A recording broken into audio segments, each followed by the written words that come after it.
C'est le meilleur smartphone pliant que j'ai testé, mais je suis pas sûr que ça le soit.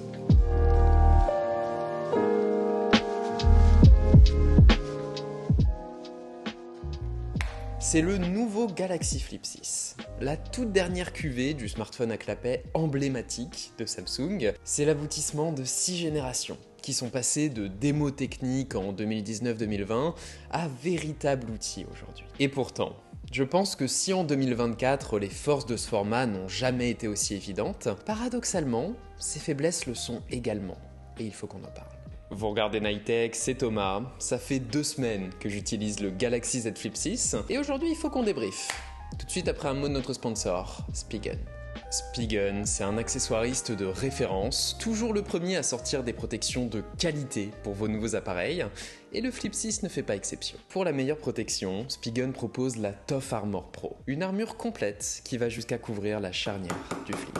Avec ça, tu risques plus rien. Pour les plus minimalistes, il y a ma favori, la Airskin, ultra fine, disponible en transparent, en coloré, pour ceux qui cherchent l'alliance entre style et protection, et juste super pratique pour être protégé tout en profitant un maximum du design de son Galaxy. Il y a la Ultra Hybrid Pro.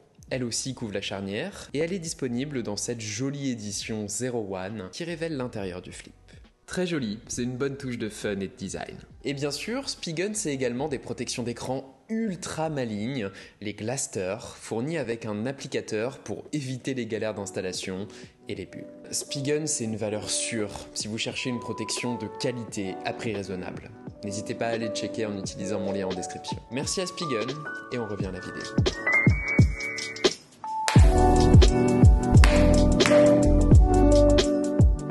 Adopter un flip, c'est toujours un kiff absolu les premiers jours, et ce 6 ne fait pas exception. Il adopte un design revu, plus rectiligne, avec des tranches marquées, semblables aux derniers iPhone et Galaxy S, le tout avec une nouvelle finition mate sur ses tranches, et un rappel coloré autour de ses objectifs photo. J'adore ce détail, ça rend ce petit Flip 6 ultra mignon, surtout dans cette nouvelle livrée jaune, et ensuite tu l'ouvres, et sa charnière revue inspire pas mal confiance. Pas de grincement, c'est ferme, et comme toujours, ça révèle un super écran OLED. C'est du Samsung évidemment, le rendu est incroyable, c'est riche, précis, encore plus lumineux désormais, ça flatte la rétine, ça fait plaisir. On a toujours la spécificité du Flip, ceci dit, qui est que c'est un format très étroit. Forcément, un téléphone qui se déplie, ça s'allonge, mais c'est pas désagréable en vrai. Il suffit de lancer Instagram ou Threads pour se rendre compte que cet écran est idéal pour afficher des timelines en ayant beaucoup de contenu affiché à la fois. Sur Apple Music, c'est un peu moins opti, sur TikTok, on a des bordures noires en haut et en bas des vidéos, mais globalement, c'est un écran qui s'utilise avec plaisir. C'est pas le seul d'ailleurs, le mini-écran tout en courbe est aussi reconduit.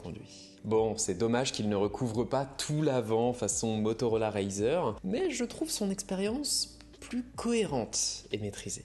L'idée, c'est d'avoir un écran externe pensé pour gérer rapidement toutes les petites interactions du quotidien, pour accueillir les widgets, les notifications, répondre à un SMS, ajuster un réglage, un peu comme sur une montre connectée. Finalement. On pourrait se dire que ce serait mieux de pouvoir afficher n'importe quelle application dessus, mais je suis pas d'accord. Tout le sens de cet écran, c'est d'intervenir uniquement à des moments où il permet de faire plus simple ou plus vite que l'écran intérieur. Si tu commences à te perdre sur Twitter dessus, c'est que t'aurais mieux fait d'ouvrir le Flip à la base. Et justement, ce que j'ai le plus apprécié au quotidien, c'est vraiment cette idée d'une complémentarité entre les deux écrans. Le Flip offre un usage logique et intuitif. Quand je sors juste mon téléphone pour changer de musique, je me perds pas. Je check juste mes notifications éventuellement, et lorsque c'est vraiment nécessaire, hop, j'ouvre, et le Flip s'utilise comme n'importe quel smartphone ordinaire, puis il disparaît dans n'importe quelle poche et se fait oublier facilement. Ça, j'insiste pas trop dessus, mais au-delà de l'usage,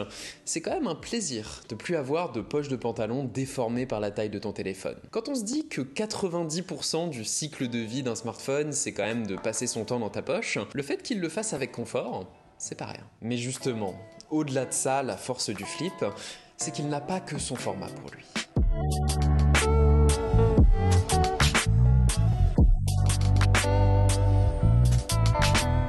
Samsung reste fidèle à ses efforts sur le logiciel de ces dernières années et intègre pas mal de fonctions pour tirer parti du format du Flip. Mais pas que. En repliant à moitié le Flip dans une application, on accède au mode Flex, qui permet de facilement mettre en place un écran scindé avec une autre app, ou encore d'utiliser le Flip comme mini-ordinateur avec un trackpad. Forcément, c'est moins utile que sur un Fold. Pareil sur l'appareil photo, où non seulement avoir un trépied intégré, ça change la vie, vraiment, ça permet plein de nouvelles prises de vue, et on obtient aussi un retour caméra à l'arrière. Pas mal. C'est rien d'indispensable, mais il y a suffisamment de petites touches de polyvalence dans le système pour vous faire aussi apprécier ce format dans l'usage, dans la fonction. Mais le point particulier sur le Galaxy Flip qu'on ne peut pas forcément dire de ses concurrents, c'est qu'avant d'être un smartphone pliant, c'est avant tout un excellent smartphone grâce à One UI. En 2024, c'est juste l'expérience d'Android qui va chercher le meilleur équilibre entre nombre de fonctionnalités et optimisation. En prenant un peu de recul, ça m'a choqué à quel point l'expérience de Samsung a su devenir plus cohérente. Les teintes acidulées propres à la marque, le flat design en accord avec l'écosystème de Google, juste l'usage d'applications Google même, quand elles ont plus de sens que celles de Samsung, le lien avec Windows directement dans les réglages, le centre de contrôle qui intègre Quick Share pour partager des fichiers, Smart View pour diffuser son écran sur sa télé, ou encore SmartThings pour contrôler son éclairage, mais aussi son lave-linge Samsung, etc.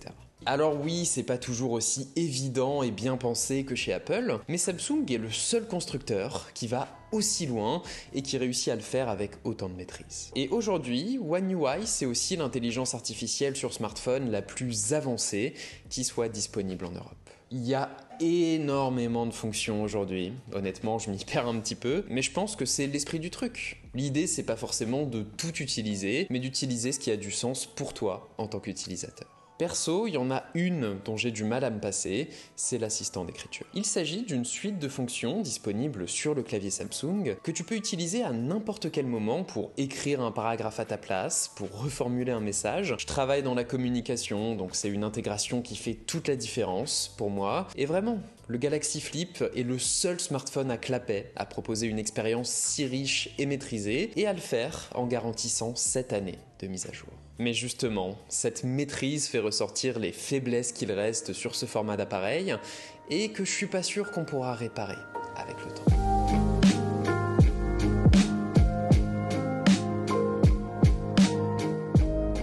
Alors oui, déjà, ce qu'on pourra éventuellement réparer sur de prochains modèles et qui pose toujours problème sur ce Galaxy Flip 6, c'est les faiblesses techniques. Ce Flip 6 a beau embarquer une batterie de 4000 mAh, soit une hausse d'un peu plus de 10% par rapport au précédent modèle, son autonomie m'a paru un peu short. Je me lève à 5h30 et à 22h le soir, mon autonomie restante était de 10-15%, sachant que je suis pas un gros utilisateur de smartphone non plus, Personnellement, la plupart du temps, je suis plutôt sur mon Mac. C'est limite, mais les contraintes de design sur ce format viennent compliquer l'intégration d'une grosse batterie. Même chose sur la photo. Faute de place, on a un rendu bon, mais pas exceptionnel en photo et vidéo. Rien à voir avec la profondeur qu'on peut obtenir dans les clichés d'un Galaxy S24. Et surtout, sur un smartphone pliant, il y a des pièces mobiles, un écran souple, moins de résistance aux débris et compagnie. Même si en matière de durabilité, il n'y a plus de scandales généralisés grâce aux efforts de Samsung, vous aurez quand même plus de chances sur ce format d'appareil d'avoir des problèmes à très long terme. Si vous voulez garder votre smartphone 2-3 ans, il n'y a pas de souci à part peut-être son autonomie. Si vous voulez faire 5-6, je sais pas. Mais admettons, tout ça c'est des défis techniques, peut-être que d'ici 4-5 ans ce sera devenu marginal. Ce qui ne l'est pas et qui ne pourra pas être réparé, c'est que l'usage même de ce format d'appareil n'apporte pas que du positif. Le format clapet permet au Flip d'être un smartphone plus discret, moins encombrant, moins addictif. Mais à côté de ça, le format traditionnel du smartphone, il est addictif parce qu'il est terriblement pratique. Il est toujours là, fiable, durable et disponible.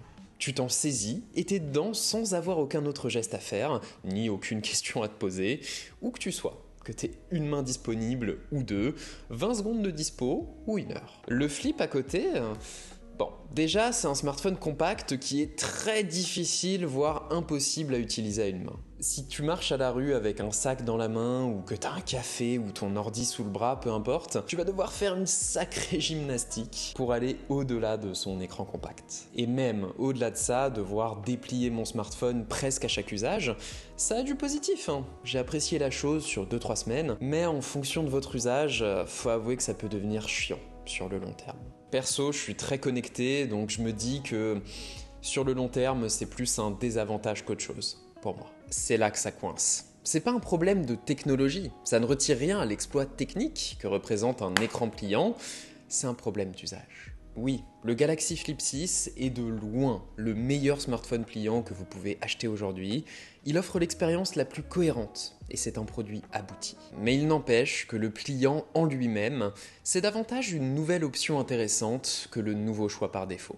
Et ça risque de le rester. À vous de voir si pour votre usage, il sera une force ou une faiblesse.